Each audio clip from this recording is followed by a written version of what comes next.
Story நேரம் Tamil வியூவர்ஸ்க்கு hi. Whispers of ஃபேட்டோட 20வது எபிசோட்ல என்ன ஆக போகுது அப்படின்னு தான் இன்னைக்கு இந்த வீடியோல பார்க்க போறோம். லாஸ்ட் எபிசோட்ல தங்லி குரூப்புக்குள்ள வரவே கூடாது, விடவே மாட்டோம் அப்படின்னு அந்த சுஞ்சியோட டீம்ல இருந்த மத்த மாஸ்டர்ஸ் எல்லாம் பேசிட்டு இருந்தாங்க. அதோட தான் முடிஞ்சது. இந்த எபிசோட்ல தங்லி பாக்குறான், என்ன நக்கல் பண்றீங்க, என் கூட வந்திருக்க ஷென்னை கிண்டல் பண்றீங்க, சே உன்ன தப்பா பேசிட்டு இருக்கீங்க, ஆனா நீங்கெல்லாம் அவ்வளவு ரொம்ப ரொம்ப நக்கலா பேசிட்டு இருக்கீங்கல்ல, உங்ககிட்ட இந்த அளவுக்கு நக்கல் இருக்குன்னா அதுல ஒரு பாதி அளவுக்காவது திறமை இருந்ததுன்னு வச்சுக்கோங்களேன், உங்க மாஸ்டர் ஏன் என்ன தேடி வர போறாரு, நீங்க எல்லாம் வெட்டி பசங்கன்னு தானே அவர் என்ன தேடி வராரு அப்படின்னு தங்லி கேட்க அங்க இருக்கிறவங்க எல்லாம் பயங்கரமா கடுப்பாயிட்டு கத்த ஆரம்பிக்கிறாங்க. ஆமா, இல்லன்னா நான் ஒரு ஆள் இருந்துட்டு போறதுல உங்களுக்கு என்ன ப்ராப்ளம் இருக்கு, இல்ல என்ன பார்த்தா பயமா இருக்கா, லூ என்ன பார்த்து வர பயத்தோட என்ன பார்த்து பயம் அதிகமா இருக்கா அப்படின்னு தங்லி கேட்க, உன்னை பார்த்து யார் பயப்படுறா, உன்னை நாங்க மதிக்க கூட இல்ல, இங்க வேணா பாரு அப்படின்னு ஒரு பேப்பரை காட்டுறாங்க. அதுல நம்ம தங்லிய உள்ளவே விடக்கூடாது அப்படின்னு இந்த மாஸ்டர்ஸ் எல்லாம் எழுதி கையெழுத்து போட்டிருக்காங்க. சுஞ்சியோட அந்த சீஃப் மாஸ்டர் இருக்கார்ல, அவர் என்னதான் தங்லி வரணும்னு சொன்னாலும் இவங்க எல்லாம் ஓட்டு போட்டாதான் அது செல்லுமா, அதனால நீ உள்ளே வர முடியாது அப்படின்னு சொல்ல தங்லி யோசிக்கிறான். ஜீவன் பாத்துட்டு இருக்கான், ஏன் அவங்களுக்கு ஹெல்ப் பண்றேன்னு தானே வந்துட்டு இருக்கான், அவனை போய் வர விடாம தடுக்கிறீங்க, இவங்க என்ன பைத்தியமா, யார் மேலயும் அக்கறை இல்லையா அப்படின்னு கேட்டுட்டு இருக்க. எனக்கு ஒரு ப்ராப்ளம் இருக்குன்னு ஒரு குரல் கேக்குது. பார்த்தா நம்ம பூஷு உள்ள வராரு. பூஷுவை பார்த்து அங்க இருக்கிற எல்லாரும் எந்திரிச்சு நிக்க தங்லிய பூஷு பாக்குறான். ஏற்கனவே உனக்கும் எனக்கும் ப்ராமிஸ் இருந்தது, நம்ம டீலிங் முடிஞ்சதுக்கு அப்புறமா நம்ம ரெண்டு பேரும் ஒத்த கொத்த சண்டை போட போறோம் அப்படின்னு. டீல் முடிஞ்சிருச்சு, சண்டைய ஆரம்பிக்கலாமா அப்படின்னு கேட்க தங்லி பாத்துட்டு இருக்கான்.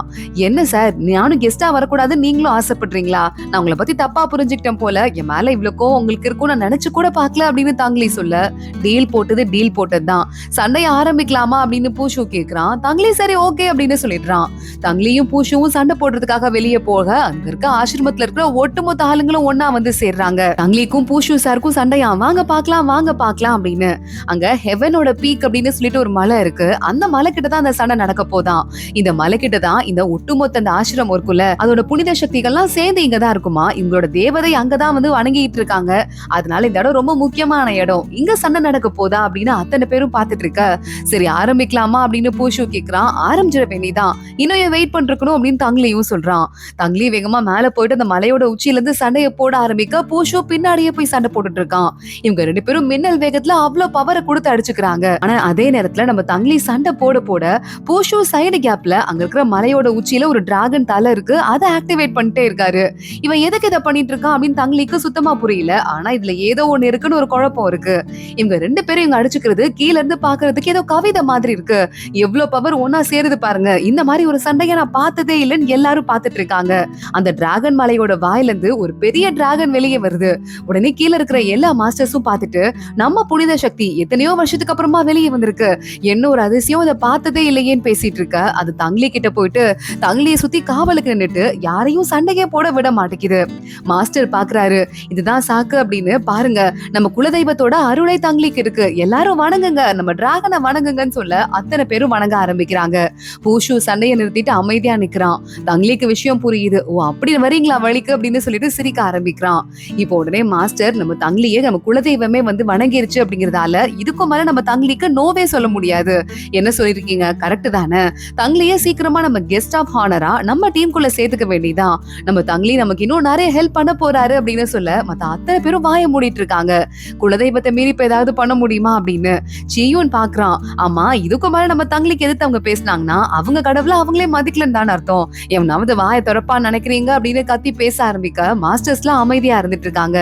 தங்லி பாக்குறான், மாஸ்டரை பாக்குறான், இன்னொரு பக்கம் பூஷுவை பாக்குறான், கீழே இறங்கி வந்துடுறான். அப்பன்னு பார்த்து மாஸ்டரை பார்க்க ராஜா கிட்ட இருந்து ஆளுங்க வந்திருக்காங்க அப்படின்னு சொல்ல மாஸ்டர் கிளம்பி போறாரு. ஒரு பெரிய போட்ல நிறைய தங்கம்லாம் எடுத்துட்டு ராஜாட்ட இருந்து ஒரு முக்கியமான மினிஸ்டர் ஒருத்தர் வராரு. நம்ம மாஸ்டரை பார்த்துட்டு பக்கத்துல உட்காந்துட்டு, உங்க எல்லாருக்கும் ஹெல்ப் பண்றதுக்காக ராஜா 5000 தங்க கட்டி அமைச்சிருக்காருன்னு சொல்ல அங்க மத்த மாஸ்டர்லாம் இருக்காங்கல்ல சின்னவங்க எல்லாம், அவங்க பாக்குறாங்க, 5000 தங்க கட்டியா, கண்டிப்பா யூஸ்ஃபுல்லா இருக்கும், நல்ல பெரிய மனசு பண்ணி ராஜா அமைச்சிருக்காரு, சூப்பர் சூப்பர் அப்படின்னு பேசிட்டு இருக்காங்க. அம்மா தங்லின்னு சொல்லிட்டு ஒருத்தர் வந்திருக்காராமா, அவரை வணக்கம் சொல்லிட்டு டிராகனே வந்துச்சாமா, நான் வரும்போது தான் பார்த்தேன் போட்ல இருந்து, பிரமாதமா இருந்தது, அந்த தங்லி எங்க அப்படின்லாம் கேட்க ஆரம்பிக்கிறாங்க. மாஸ்டர் பாக்குறாரு, இருக்கட்டும்ங்க பாக்கலாம் உட்காருங்க அப்படின்னு சொல்லிட்டு இருக்காரு. தங்லி அப்ப நேரா உள்ள வந்துடுறான், பெரிய ஒரு வணக்கத்தை போடுறான். அந்த ராஜாட்ட இருந்து வந்த ஆள் பார்த்துட்டு, ராஜாக்கே நீங்க உங்களை மாதிரி ஒரு பெரிய ஆள் வந்தது நிம்மதியா இருக்கு, சீக்கிரமா இந்த வேலையெல்லாம் முடிச்சிருங்க அப்படின்னு சொல்ல தங்லி கவலையப்படாதீங்க சார், பாத்துக்கலாம் அப்படின்னு சொல்லிக்கிட்டு இருக்கான். ஜெயோன் போய் உட்கார்ந்துட்டு இருக்கான். இன்னைக்குமே யாருமே வாய திறக்க மறக்க முடியாதுல்ல, எப்படி நடந்துச்சு பாத்தியா அப்படின்னு கேட்டுட்டு இருக்க, திடீர்னு தங்லியோட போட்ல இருந்து நிறைய வந்து பெட்டி பெட்டியா வந்து இறங்குது. நம்ம சீயூன் கு அப்படின்னு எல்லாருமே கன்ஃபியூஸ் ஆயிட்டு பாத்துட்டு இருக்காங்க. அங்க உள்ளதான் ராஜா கிட்ட உட்காந்துட்டு இன்னும் தங்லி பேசிக்கிட்டு இருக்கான். ராஜாவோட ஆள் கிட்ட உட்காந்துட்டு கரெக்டா அப்பன்னு பார்த்து பெட்டி இறங்குறத பார்த்துட்டு தங்லி சொல்றான், இப்ப தங்லிய தடுத்து நிறுத்ததுக்கு யாரும் இல்லல்ல, மாஸ்டருக்கு இந்த பக்கமா ஒரு சேர் போட்டு அவனை மெயினா உட்கார வைக்கிறாங்க. இந்த மத்த சின்ன அள்ள கைங்க எல்லாம் பார்த்துட்டு அமைதியா இருக்குங்க. தங்லி எந்திரிச்சு, இந்த போர்ல நம்ம இந்த ஃபெங்கு ஷாப்பை தோக்கடிக்கணும்னா நிறைய பொருள் வேணும், அதனால ஏன் சார்பா நான் 10,000 தங்க கட்டி கொடுக்குறேன் அப்படின்னு சொல்ல, ராஜாவே 5,000 தான் கொடுத்திருந்தாரு. தங்லி 10,000 கொடுக்குறானான்னு அங்க இருக்கிற அத்தனை பேரும் வேடிக்கை பாக்குறதுக்கு ஓடி வராங்க. சீயூனே ஷாக் ஆயிட்டு வாயில இருந்து 4 பல்லே கீழே விழுந்துரும் போல. எனது 10,000 தங்க கட்டியா, எப்படி ராயவன்ட்ட எவ்வளவு காசு இருக்குன்னு அவன் பாத்துட்டு இருக்கான். இந்த சின்ன சின்ன மாஸ்டருங்க எல்லாம் வாயை பொளந்து பாத்துட்டு வேற வழியே இல்லாம தங்லிக்கு ஒரு பெரிய வணக்கத்தை போட்டு ஆளுக்கு புகழ ஆரம்பிக்கிறாங்க. அதுல ஒரு மாஸ்டர் பாத்துட்டு தங்லி எவ்வளவோ பெரிய ஹெல்ப் பண்ணிருக்காரு, இப்ப தங்லி நமக்குள்ள ஒருத்தர் ஆயிட்டாருங்கிறதால இன்னைக்கு நம்ம என்ன பண்றோம், ஒரு பார்ட்டி ஏற்பாடு பண்றோம். தங்லி நம்ம கூட சேர்ந்து ஃபுல்லா குடிச்சு ஜாலியா என்ஜாய் பண்ண போறாருன்னு சொல்ல தங்லி பாக்குறான், இவ்வளவு தூரம் நீங்க ஃபோர்ஸ் பண்ணி கூப்பிடுறீங்க, வராம இருப்பேனா, எந்த கண்ட்ரோலும் இல்லாம இன்னைக்கு குடிச்சு என்ஜாய் பண்ணலாம் அப்படின்னு அவனும் சொல்லிடுறான். தங்லி அங்க இருந்து மாஸ்டரோட பேசிட்டே வெளியே வந்துட்டு இருக்கான். மாஸ்டர் சொல்றாரு, எது செஞ்சா அவங்க எல்லாம் வாயை மூடுவாங்கன்னு எனக்கு தெரியாதா, அதான் கரெக்டான நேரத்துல எங்க தேவதையா நான் வர வச்சேன்னு சொல்ல சீயும் திரும்பி பாத்துடுறான். யோ அப்ப அது எல்லாமே ஃபேக்கா, தங்லிய உண்மையாவே ஆசீர்வாதம் பண்ணலையா அப்படின்னு கேட்க, என்ன ஃபேக்குன்னு சொல்ற, வாயை மூடு அப்படின்னு சொல்லிட்டு மாஸ்டர் கத்த ஆரம்பிக்கிறாரு. ஆனா தங்லிக்கு எப்படிங்க பூஷு உங்களுக்கு ஹெல்ப் பண்ணாரு அதான் புரியல அப்படின்னு சொல்ல, பூஷு நீங்க நினைக்கிற மாதிரி அவ்வளவு செடுமூஞ்செல்லாம் கிடையாது, நல்லவருங்க, உங்களை மேல நிறைய மரியாதை வச்சிருக்காருன்னு மாஸ்டர் சொல்லிக்கிட்டு இருக்க, அப்பன்னு பார்த்து தங்லி பேசிக்கிட்டு இந்த பக்கத்துல இருக்கிற ஆசிரமத்துக்கு போயிடுறான். ஷீஷி அங்க ஓடி வரா. தங்லி அப்படின்னு சொல்லிட்டு கத்திக்கிட்டே சிரிச்சுட்டு சீயுனெல்லாம் பார்த்து சிரிக்க ஆரம்பிக்கிறா. அப்ப அந்த பையன் பின்னாடி கல் இருக்கான்ல, அவன் மறுபடியும் கல்லு மேல கல்லு அடுக்கி வச்சிட்டு இருக்க, அது தொடுறதுக்காக நம்ம தப்பி தவறி சீயூன் போயிடுறான். சீயூனே அட்டாக் பண்ணிடுறான் அந்த பையன் கல்ல போட்டு எரிஞ்சு. உடனே தங்லி அவன் கையை பிடிச்சு என்ன பண்ற அப்படின்னு கேட்க, பக்கத்துல அமைதியா இருந்துட்டு, டேய் ஏண்டா அவன்கிட்ட ஒரு பையன் கூட சண்டை போட முடியாதா, அதுக்கே தோத்து போற அப்படின்னு ஷென்னு வர கிண்டல் பண்றான். அந்த பையன் வாய் மூடு, அவன் எவ்வளவு திறமா ஸ்ட்ராங்கா இருந்தான், அது மட்டும் இல்லாம நான் சின்ன பையன் கொஞ்சம் கண்டுக்காம இருந்துட்டேன் அப்படின்னு சீயும் சமாளிக்க ஆரம்பிக்கிறான். தங்லிக்கு தெரியுது இந்த பையன் என்ன இவ்வளவு ஸ்ட்ராங்கா இருக்கான் இந்த சின்ன வயசுல அப்படின்னு யோசிக்க ஆரம்பிக்க, ஷீஷி சொல்றா, அவன் கல்ல யார் தொட்டாலும் அவனுக்கு பிடிக்காது, மத்தபடி அவன் தான் அமைதியான பையன் தான் சொல்ல, கொஞ்ச நாள்லயே இங்க இருக்கிறவங்களை பத்தி தெரிஞ்சு வச்சிருக்க, பரவாயில்லையே அப்படின்னு தங்லி சொல்லிட்டு உள்ள போயிட்டு இருக்கான். ஏன்னா அவன் ஒரு சிம்பிள் மைண்டட் பையன் தான் அப்படின்னு ஷீஷி தங்லிய பாத்துட்டு இருக்கா. தங்லி அவளே குறுக்குறுன்னு பாத்துட்டு அங்க இருந்து போயிட்டு இருக்க, இங்க நம்ம பணிவீரன் வந்துடுறான் சீயூன் கிட்ட.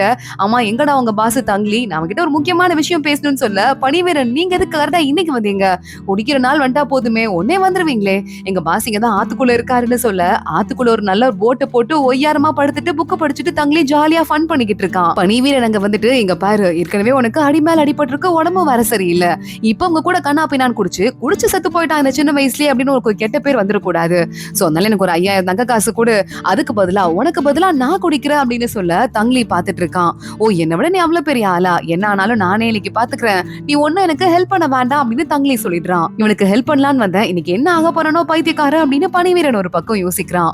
தங்லி நேரா கிளம்பி அந்த பார்ட்டிக்கு போறான். அத்தனை பெரிய ஆளுங்களும் அங்க உட்காந்துருக்காங்க. அங்க போய் நம்ம சீயூனும் உட்காந்துட்டு இருக்கான்.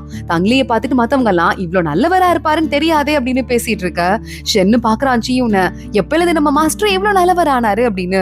சீயூன் நக்கலா, இவன் மட்டும் யாரையாவது மயக்கணும்னு நினைச்சிட்டான்னா வேற யாருமே அவன் கிட்ட மயங்காம இருக்கவே முடியாது, அவன் நினைக்கல, அதனால நம்ம எல்லாம் கேஷுவலா இருக்கும் அப்படின்னு சொல்லிக்கிட்டு இருக்கான்.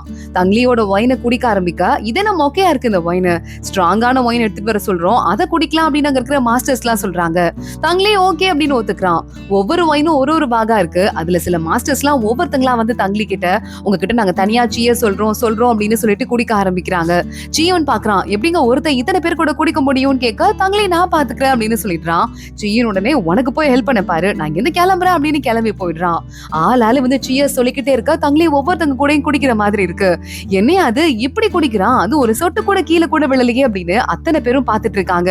தங்லி அவங்க கூட கேஷுவலா குடிச்சிட்டு அவன் தெளிவா இருக்கான். ஆனா மத்த மாஸ்டர்ஸ் தான் இதுவரை அவங்களுக்கு இருந்த கெத்தெல்லாம் விட்டுட்டு குடி போதையில தங்லி கிட்ட ஏதேதோ போய் உளர ஆரம்பிக்கிறாங்க. தங்லி சிரிக்க ஆரம்பிக்கிறான். தூரமா வந்து ராஜாட்டது வந்திருக்கிற ஆளும் அப்புறம் நம்ம மாஸ்டர் இருக்கார்ல, அவங்க 2 பேரும் பேசிட்டு இருக்காங்க. கவலையப்படாதீங்க, ராஜா அவங்க கிட்ட இன்னொரு முக்கியமான விஷயத்தையும் சொல்ல சொன்னாரு. 10 வருஷத்துக்கு முன்னாடி ராஜாக்கு ஒரு பொண்ணு இருந்தாங்க, இளவரசி. யாங்கோட பேச்ச கேட்டு ராஜா நிறைய தப்பு பண்ணிட்டாரு அப்படின்னு ஏதோ குழப்பம்லாம் வந்ததால அப்போ நடந்த பிரச்சனையில இளவரசி பிரிஞ்சு போயிட்டாங்க. ராஜா அவங்கள அப்புறமா பார்க்கவே இல்லையா, அவங்களுக்கு கண்டுபிடிச்சு தர சொல்லி ராஜா கேட்க சொன்னாருன்னு சொல்ல, அவங்களுக்கு ஏதாவது அடையாளம் இருக்கா அப்படின்னு மாஸ்டர் கேக்குறாரு. அவங்க உடம்புல ஒரு பட்டாம்பூச்சி மச்சம் இருக்கும் அப்படின்னு சொல்ல, அது எப்படி இருக்கும், எந்த இடத்துல இருக்கும் இருக்கும் அப்படின்னு மாஸ்டர் கேக்குறாரு. அதெல்லாம் வெளியே தெரிஞ்சா போலிலாம் வர ஆரம்பிச்சிருவாங்கல்ல, அதெல்லாம் வெளியே சொல்ல முடியாது. ஆனா சரியான நேரத்துல உங்களுக்கு தேவையான தகவல் வந்தே தீரும் அப்படின்னு சொல்ல, நாங்க முயற்சி பண்றோம் அப்படின்னு மாஸ்டர் சொல்லிக்கிட்டு இருக்காரு. தங்லி அடுத்த நாள் காலையில கிளம்பி கூலா வந்துட்டு இருக்கான். அந்த கல்ல பாக்குறான். அந்த கல்லு பையன் மறுபடியும் கல்லு மேல கல்ல அடுக்கி வச்சுட்டு இருக்க ஒரு கல் எடுத்து தங்லியும் அடுக்குறான். ஆனா இப்ப தங்லிய ஒண்ணும் பண்ணாம அந்த பையன் சிரிக்கிறான். சிரிச்சுட்டு இந்த கல்லெல்லாம் தள்ளி விடலான்னு போக தங்லி பாக்குறான். உனக்கு இதை உருவாக்குறத விட அதை அழிக்கிறது ரொம்ப ஈஸியா இருக்குன்னு எனக்கும் தெரியும். ஆனா எப்ப நீ அழிக்காம இருக்கியோ அப்பதான் அது உன்னோடதாகும். இல்லனா அப்படின்னு ஒண்ணு இல்லாம போயிடும் அப்படின்னு சொல்ல அந்த பையன் உடனே கல்ல தள்ளி விடாம இருக்கான். தங்லி லேசா சிரிச்சிட்டு இருக்க. திருப்பி தங்லி திரும்பினதுக்கு அப்புறமா ஓடி வந்து அந்த பையன் எல்லா கல்லையும் தள்ளி விட்டுறான். தங்லிக்கு அவனை பாக்குற மாதிரியே இருக்கு கல்ல பாக்கும்போது. ஒவ்வொரு தடவை குட்டியோண்டு பூனை எடுத்து பார்க்கும் போதும் தங்லிக்கு ஒரு மாதிரி பயமா இருக்கு, நம்ம ஏதாவது பண்ணிருப்போமோ அப்படின்னு அது கீழே கீழே போட்டுடுறான். அப்போ அந்த சீனியர் வந்து நீ நல்ல பையன் தான், உனக்குள்ள ஒரிஜினலா குட் மட்டும் தான் இருக்கு, இதை எடுத்துக்கோ அப்படின்னு அவன்கிட்ட மறுபடியும் பூனையை அவன்கிட்ட விளையாட கொடுக்குறாரு.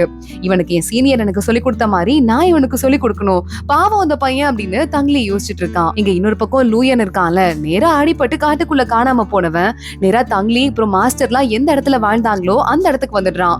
வரும்போதே அவனோட பிளாஷ்பேக்கை யோசிச்சு பாக்குறான். குட்டி பையனா அவன் இருக்கும்போது காட்டுக்குள்ள வழி தெரியாம இருந்தவனை காப்பாத்தி சீனியர் தான் உள்ள கூட்டு வந்திருக்காரு. பிறக்கும் போது எல்லா உயிர்களும் நல்ல உயிராதான் பிறக்குதுன்னு சொல்லிட்டு அவனுக்கு சொல்லியும் கொடுத்திருக்காரு. நானுமா அப்படின்னு குட்டி லூயன் கேட்க, எல்லார விட நீதான் நல்லவன், இருக்கிறதுலே கைண்டஸ்ட் அப்படின்லாம் சொல்லி கொடுத்திருக்காரு.